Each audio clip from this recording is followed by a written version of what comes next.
2 ലക്ഷം American ഡോളറിന് സമാനമായ 20 million അഫ്ഗാനിയുടെ സഹായമാണ് സർക്കാർ പ്രഖ്യാപിച്ചത്. ഉരുൾപൊട്ടലുണ്ടായ ബദഖ്ശാൻ പ്രവിശ്യ സന്ദർശിച്ച ശേഷം അഫ്ഗാൻ വൈസ് പ്രസിഡന്റ് മുഹമ്മദ് യൂനുസാണ് സഹായ പ്രഖ്യാപനം നടത്തിയത്.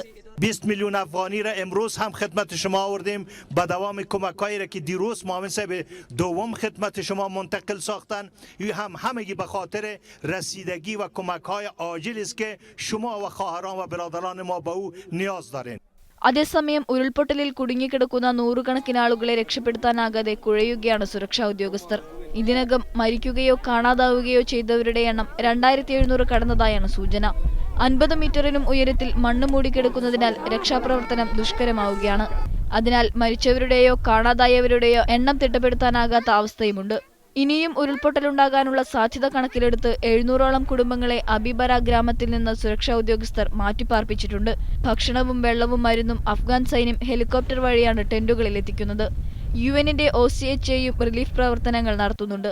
കഴിഞ്ഞ 2 ആഴ്ചയായി തുടരുന്ന കനത്ത മഴയിലും മഞ്ഞുവീഴ്ചയിലുമായി രാജ്യത്തിന്റെ വിവിധ ഭാഗങ്ങളിൽ 159 പേരെങ്കിലും കൊല്ലപ്പെട്ടതായാണ് യുഎന്നിന്റെ കണക്ക്.